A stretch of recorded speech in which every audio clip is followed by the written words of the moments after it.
नमस्कार दोस्तों, स्वागत है आपका मेरे चैनल पे। दोस्तों अब यूएस ने F-18 फाइटर जेट इंडिया को ऑफर किया है, स्पेशली उसकी नेवी की रिक्वायरमेंट के लिए। इससे पहले भी कई बार इसके ऊपर बातें होती रही हैं, लेकिन अब ऑफिशियली यूएस ने ये दावा किया है कि इंडिया को उसने F-18 ऑफर किया है। आज इसी के ऊपर बात करेंगे। चलिए दोस्तों शुरू करते हैं। दोस्तों आज से कुछ साल पहले इंडियन नेवी ने इंटरेस्ट दिखाया था कि वह 57 नेवल फाइटर एयरक्राफ्ट खरीदना चाहती है जो इसके एयरक्राफ्ट कैरियर से ऑपरेट कर सके, जिसके अंदर अभी यूज में हो रहा INS विक्रमादित्य और अभी बनाया जा रहा नया एयरक्राफ्ट कैरियर भी शामिल हो। लेकिन दोस्तों उसको काफी समय हो गया और अब जब अमेरिका और इंडिया के बीच में 2+2 मीटिंग चल रही है, तो ऐसे में दोस्तों उनके डिफेंस डेलीगेशन के द्वारा इंडिया को F-18 ऑफर दिया गया है और साथ ही गवर्नमेंट टू गवर्नमेंट डील का ऑफर भी दिया गया है, जैसा हमने राफेल के समय पे किया था।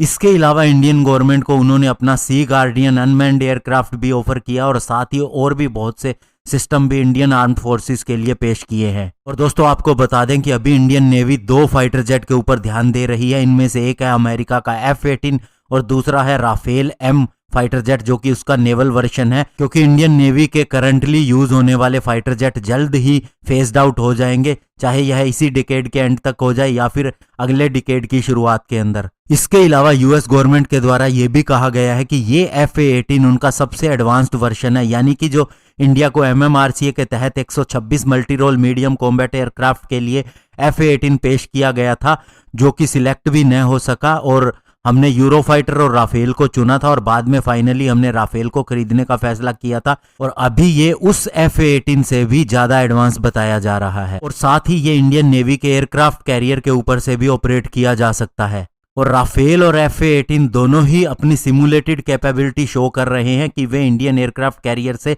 टेक ऑफ भी कर सकते हैं और लैंड भी कर सकते हैं। अभी दोस्तों पास्ट के अंदर अगर देखा जाए डिफेंस परचेज को, तो इंडिया ने काफी ज्यादा अमेरिकन इक्विपमेंट को खरीदने के ऊपर जोर दिया है, जिसके अंदर लॉन्ग रेंज सर्विलियंस एयरक्राफ्ट की फ्लीट भी शामिल है, जिसमें 12 PA-8I एयरक्राफ्ट है और अभी 6 और हमें मिलने वाले हैं। इसके अलावा दोस्तों सी किंग मल्टी रोल हेलीकॉप्टर को रिप्लेस करने के लिए हम 24 MH-60 रोमियो हेलीकॉप्टर भी खरीदने जा रहे हैं, जो कि गवर्नमेंट टू गवर्नमेंट डील के जरिए ही हो रहे हैं। इसके अलावा अन्य वेपन की बात करें तो C-70 हैवी लिफ्ट और C-130J super Hercules transport aircraft भी शामिल है। M777 ultra light howitzer Apache attack helicopter, Chinook heavy lift chopper और इसके अलावा सिग्स और असोल्ट राइफल भी शामिल है। इसके अलावा दोस्तों अमेरिकन ने हमारे साथ में और भी कई तरह की इंफॉर्मेशन साझा की है, जिसके अंदर चाइनीज मिलिट्री की एक्टिविटी से लेकर डिप्लॉयमेंट तक कहां हो रही है, ये सारी चीजें शामिल हैं। तो दोस्तों ऐसे में इंडिया फ्रांस के फाइटर जेट इस्तेमाल कर चुका है, ब्रिटेन के फाइटर जेट इस्तेमाल कर चुका है, रशिया के भी हमारे पास